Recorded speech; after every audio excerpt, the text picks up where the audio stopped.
ईशा अभी 12 साल की ही थी, 8वीं क्लास में पढ़ती थी। इस उम्र में ईशा को जीव जंतुओं की खोज करने का, उनके बारे में जानने का शौक हुआ। जैसे कौन सा जीव कहाँ रहता है, वो क्या खाता है। इसलिए ईशा ने एक दिन जंगल में जाने का सोचा।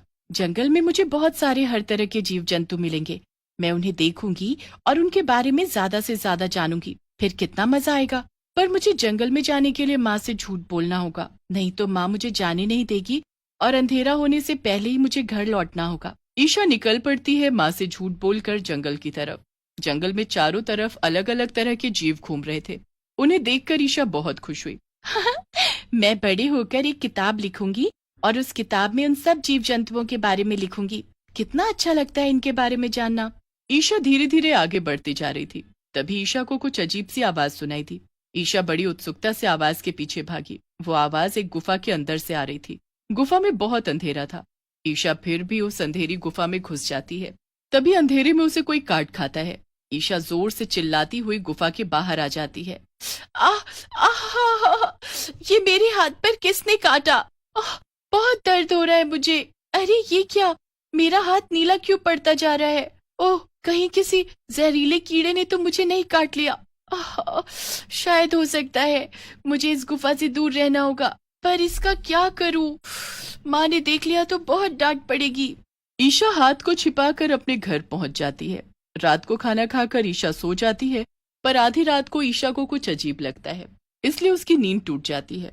रात भर ईशा सो नहीं पाती। सुबह होते ही ईशा रोज की तरह स्कूल जाती है। आज ईशा का पढ़ाई में बिल्कुल भी ध्यान नहीं था। ईशा, ईशा, क्या हुआ तुम्हें? आज तुम्हारा ध्यान कहाँ है? सामने टीचर पढ़ा रही है और तुमने उनकी एक बात नहीं सुनी। कौन सी दुनिया में खोई हो? आज मेरी तबीयत कुछ ठीक नहीं लग रही, बस और कुछ नहीं। तभी टीचर ईशा को खड़ा कर देती है। तुम खड़ी हो जाओ। और जब तक मैं ना बोलूं बैठने को तो बैठना नहीं, बिल्कुल भी, समझी? पढ़ाई पर बिल्कुल भी ध्यान नहीं है तुम्हारा। टीचर के जाते ही क्लास के सभी बच्चे ईशा को चिढ़ाने लगते हैं। उन्हीं सब में एक काजल नाम की लड़की थी जो ईशा को कुछ ज्यादा ही चिढ़ा रही थी। स्कूल की छुट्टी के बाद इधर उधर ध्यान देने से अच्छा है कि तुम अपनी पढ़ाई पर ध्यान दो। वो तुम्हारे कीड़े मकोड़े तुम्हें पास नहीं कराएंगे। जब देखो उन कीड़े मकोड़ों में ही घुसी रहोगी। हंसती हुई काजल अपने घर चली जाती है। रात का वक्त था, ईशा को नींद नहीं आ रही थी। उसे काजल की बातें सोने नहीं दे रही थी। उसने मेरे जीव जंतुओं के बारे में ऐसे कैसे बोला? उसे पता नहीं है कि ये जीव जंतु मेरे कितने करीब हैं। उनके बारे में मैं बुरा नहीं सुन सकती। ईशा को बहुत गुस्सा आता है। तभी ईशा चुड़ैल मकड़ी में बदल जाती है और आधी रात को चुपचाप काजल के घर पहुंच जाती है। उठ जा, तू मेरी नींद हराम करके आराम से कैसे सो सकती है? उठ, नहीं तो लात मारकर उठाऊंगी। कौन है? सोने क्यों नहीं देते? मुझे सुबह जल्दी उठकर स्कूल भी जाना होता है। जैसे ही काजल की नजर मकड़ी पर पड़ती है तो उसके डर के मारे पसीने छूटने लगते हैं।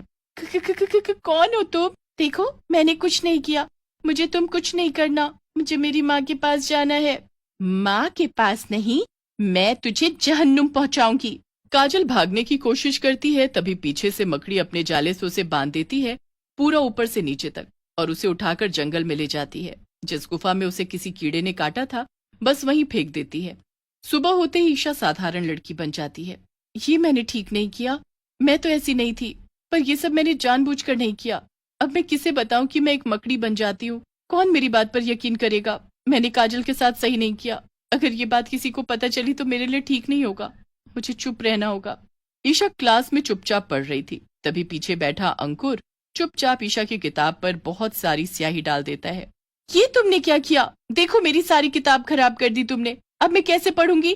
क्या बात है, कैसे शोर मचा रखा है तुमने? टीचर जी देखो ना अंकुर ने क्या किया, इसने मेरी किताब खराब कर दी सारी। मैंने कुछ नहीं किया, ये उसने खुद किया है और नाम मुझ पर लगा रही है। वैसे भी पता नहीं आजकल इसका ध्यान कहाँ रहता है। ईशा ध्यान रखा करो जरा। ईशा सब जानती थी कि ये सब अंकुर नहीं किया है। ईशा जब अंकुर को वॉशरूम जाते देखती है तो वो भी उसके पीछे पीछे चली जाती है। अंकुर वॉशरूम में हाथ धो ही रहा होता है कि तभी सामने लगे शीशे पर उसे एक मकड़ी चलती दिखाई देती है। तभी वो मकड़ी धीरे धीरे बड़ी होती जाती है। ये क्या है? ये मकड़ी तो बड़ी होती जा रही है और ये तो चुड़ैल जैसी दिखती है। मुझे भागना होगा यहाँ से।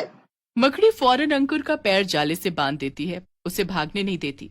गलत करने पर सजा तो मिलनी चाहिए ना, और तुम्हारी सजा यही है कि तुम मेरे इस जाले में ऐसे ही बंधे रहोगे। बहुत शौक है ना तुम्हें झूठ बोलने का, तो लो, अब न तुम बोल पाओगे ना ही खा पाओगे तुम। मकड़ी चुड़ैल अंकुर को भी जंगल वाली गुफा में फेंक आती है। ऐसे ही कई दिन तक चलता रहा। स्कूल से काफी बच्चे गायब हो गए। एक बार ईशा ने अपनी माँ को ये बात बताने की सोची। माँ, मुझे आपसे कुछ कहना है, मेरा मतलब कुछ बताना है। हाँ मेरी बच्ची, बताओ क्या बात है, क्या कहना चाहती हो? यही कि कोई इंसान मकड़ी बन सकता है, मतलब चुड़ैल जैसी दिखने वाली बहुत बड़ी मकड़ी। ऐसा तो बस कहानियों में ही होता है, सच में नहीं। और तुम ऐसी बातें क्यों कर रही हो? लगता है आजकल तुम मकड़ी पर कुछ ज्यादा ही सर्च कर रही हो, हाँ?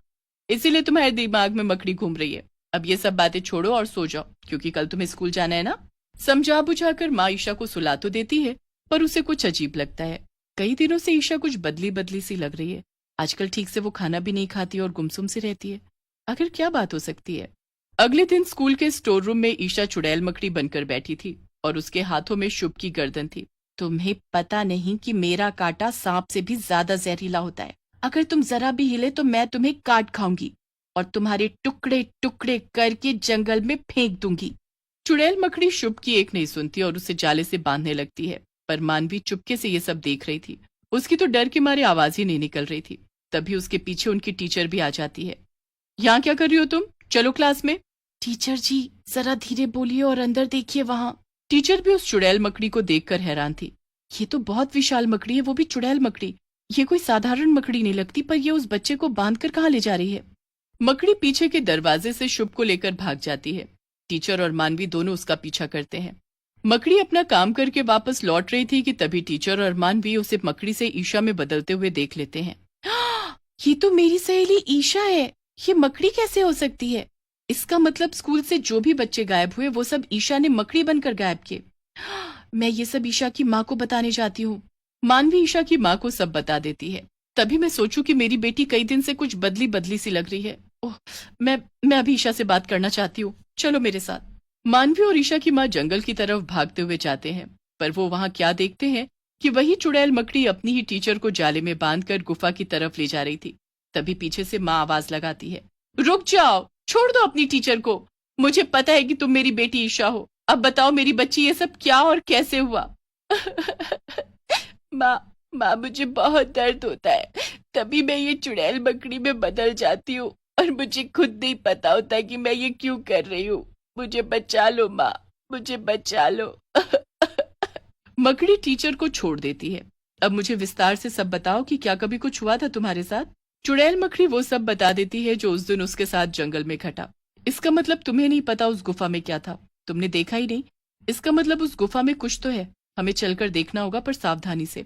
तीनों अपने अपने हाथ में एक एक लकड़ी पकड़ लेते हैं अपनी सुरक्षा के लिए, और ईशा की माँ 2 लकड़ियों को रगड़कर उससे आग निकालकर एक लकड़ी की मशाल बनाकर उसे जला लेती है। सभी लोग गुफा में घुस जाते हैं। गुफा के अंदर का नजारा देख सभी हैरान थे, क्योंकि गुफा में एक और बहुत बड़ी मकड़ी थी। उसी ने सभी बच्चों को अपने बड़े से जाले में कैद कर रखा था। तुम्हारे बारे में बहुत सुना था, पर आज देख भी लिया। मुझे सब समझ आ गया। तुमने मेरी बेटी के हाथ जहरीला डंक चुभाया और वो तभी से तुम्हारे इशारे पर ये सब करती आ रही है। इन सभी बच्चों को आजाद कर दो, जाने दो, नहीं तो मैं तुम्हें जला दूंगी। मैंने किसी का क्या बिगाड़ा? मैंने तो कभी किसी को परेशान भी नहीं किया। फिर ये तुम्हारी बेटी मुझे और मेरे बच्चों को इस गुफा में परेशान करने क्यों आई? अगर उन्हें कुछ हो जाता तो मैं उनके बगैर कैसे जीती? देखो, मैं किसी को नुकसान पहुंचाने नहीं आई थी। मैं तो बल्कि इन सभी जीव जंतुओं से बहुत प्यार करती हूँ। बस इनके बारे में ढेर सारी जानकारी जुटाने के लिए जंगल आई थी, न कि तुम्हें और तुम्हारे बच्चों को नुकसान पहुंचाने। विशाल मकड़ी को सब समझ आ गया था, इसलिए वो ईशा को एक पौधे की पत्ती देती है और उसे खाने को बोलती है। उस पत्ती को खाते ईशा पहले जैसी हो जाती है और विशाल मकड़ी सभी बच्चों को आजाद कर देती है। सभी लोग जंगल से हंसी खुशी ठीक ठाक बाहर आ जाते हैं।